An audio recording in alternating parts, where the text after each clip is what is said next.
अस्सलाम वालेकुम नाज़रीन, मैं हूं उमर खान यासर। आप देख रही हैं फोकस मीडिया। हमारा आज का मौजू इंतहाई संगीन और एक हसास कौमी मामले पर है। हज 2025 के पाकिस्तानी आज़मीन के मसाइल। 67,000 आज़मीन जिनके ख्वाब, इबादत और बरसों की जमा पूंजी इस वक्त खतरे में है।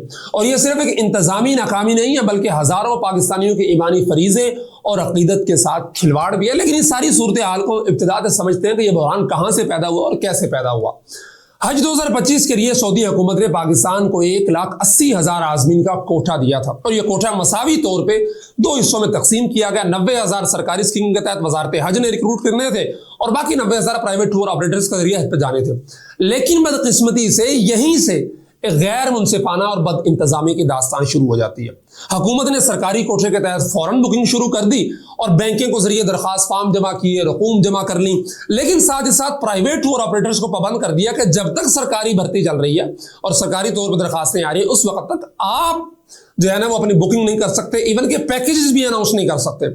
तो प्राइवेट सेक्टर को जानबूझकर हफ्तों की ताखीर का सामना करना पड़ा। उसके बाद स्टेट बैंक की जो पेचीदगी होती है कि आप रोजाना 3 लाख रियाल की ट्रांजैक्शन कर सकते हैं सऊदी अरब में प्लांट मकाम, और उसके साथ साथ वजारत मजहबी अमूर की जो सर्द मोहरी थी और गैर वाज़ेह हिदायत थी, उसने इन प्राइवेट टूर ऑपरेटर्स के लिए सऊदी वजारत हज को बर वक्त अदायगियां करना तकरीबन नामुमकिन बना दिया। और इस सब का नतीजा क्या हुआ कि सऊदी सिस्टम के तहत सिर्फ 23,000 प्राइवेट आज़मीन की रकूम डेडलाइन के वक्त तक जो है ना वो सऊदी अरब मुंतकिल हो सकी। बाकी 67,000 आज़मीन जिन्होंने अपनी जमा पूंजी देकर बुकिंग करवाई थी, पाई जोड़ी हुई थी, अब वो हज से महरूम होने के खतरे से दो चार हैं। और ये वो आज़मीन है जो बरसों से इस मुकद्दस फरीज़े का ख्वाब देख रहे थे, लेकिन हुकूमती बद इंतजामी ने इनके इस ख्वाब को छीन लिया।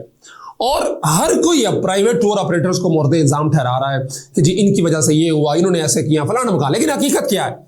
मैंने बहुत सारे प्राइवेट टूर ऑपरेटर्स के साथ मुलाकातें की, लोगों से मिला, वजारत के लोगों से भी मिला।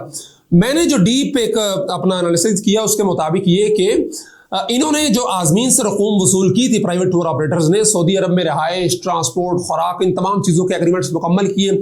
लेकिन सऊदी सिस्टम जिसे मसार कहते हैं उसकी अचानक बंदिश और बहुत थोड़े अरसे के लिए उसका खुलना और पाकिस्तानी हुकूमत की ताखीर थी जो कि जी आपने बुकिंग लेट करनी है, और इसके साथ साथ स्टेट बैंक का जो एक पॉलिसी है कि ये 3 लाख रियाल वाली, उसने इन प्राइवेट टूर ऑपरेटर्स के हाथ बांध दिए थे, जिसकी वजह से आज ये कंपनियां न सिर्फ दिवालिया होने के करीब हैं, बल्कि वो जो 67,000 आज़मीन है वो भी इनके गिरबानों को पकड़ रहे हैं कि जी हमने तुम्हें पैसे दिए, हमारा हज करवाओ।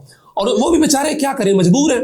उन्होंने अपनी जिंदगी भर की जमा पूंजी जो इस कमाई थी वो इस फरीजे के लिए खर्च की है, उनके हाथों में दी है, लेकिन इस वक्त वो गैर यकीनी की दलदल के अंदर फंस चुके हैं। उनका ईमानी फरीजा, उनकी इबादत और उसके साथ साथ उनका एतमाद दाव पर लगा हुआ है, हर दो तरफ का एतमाद दाव पर लगा हुआ है। तो क्या ये जुल्म नहीं है? क्या ये हमारी हुकूमत को इनके दर्द का एहसास नहीं है, वो प्राइवेट टूर ऑपरेटर्स हों या फिर हज करने वाले लोग हों? तो हम हुकूमत पाकिस्तान से, वजारत मजहबी अमूर से और सऊदी हुकूमत से भी मुतालबा करते हैं कि इस बहरान का फौरी कोई हल निकालें। और हमारी अपील है कि हुकूमत पाकिस्तान फौरी तौर पर सऊदी हुकाम से सफारती सतह पर कोई राब्ता करे, सिस्टम की आर्जी बहाली हो या कोई इजाफी कोटे के लिए संजीदा सफारती कोशिशें हों, जो हो सकता है वो किया जाए। प्राइवेट टूर ऑपरेटर्स के नुमाइंदों के साथ भी बैठे, उनसे पूछें कि किस तरह आपके जो आज़मीन हैं उनका नुकसान पूरा हो सकता है, फिर जो आज़मीन हैं जो मुतासिर हैं उनके लिए जो है ना वो मुतबादल प्लान क्या हो सकता है। और सबसे बड़ी बात, इस सारा ये जो इतना बड़ा एक बहरान है, 95 अरब रुपीस जो है ना वो फंसे हुए हैं इस वक्त, इस बहरान की शफाफ तहकीकात कौन करेगा? जिम्मेदारों के खिलाफ कार्रवाई कौन करेगा? वो वजारत के एहलकार हो, कोई और हो, किसकी ना अहली है? इतनी बड़ा मिसकंडक्ट किसकी तरफ से हुआ है? किसने इस सारे बहरान की जिम्मेदारी लेनी है? तो हम खादिमुल हरमैन शरीफैन शाह सलमान साहब हों, वली अहद मोहम्मद बिन सलमान साहब हों, उनसे अपील करते हैं वो पाकिस्तानी आज़मीन के साथ रियायत फरमाएं और उन्हें इस मुकद्दस फरीज़े की अदायगी का मौका दें। और हम पाकिस्तानी हुकूमत से कहते हैं कि अपनी कौम के जज्बात की कदर करें, फौरी अमल करें। हज सिर्फ एक इबादत नहीं है, बल्कि हर मुसलमान का ख्वाब है, ईमान का हिस्सा है। और आपसे गुजारिश है कि नाइंसाफ़ी के खिलाफ आवाज़ उठाएं, हर आज़िम के लिए हक के लिए लड़ें। यह वक्त खामोशी का नहीं है, यह वक्त अपनी आवाज़ बुलंद करने का है, क्योंकि यह सिर्फ उन आज़मीन का मसला नहीं है, बल्कि ये हम सब, हमारा भी मसला है। हमारे लिए भी उन्होंने वहाँ जाकर दुआएं करनी थी, पाकिस्तान के लिए भी दुआएं करनी थी। इसलिए इस वीडियो को ज़्यादा से ज़्यादा शेयर कीजिए ताकि अल्लाह करे कोई ऐसा रास्ता बन सके कि ये 67,000 आज़मीन बेचारे इस वक्त बेयकीनी की सूरत हाल में उनके लिए कोई रास्ता बन सके। जज़ाकुमुल्लाह खैरा।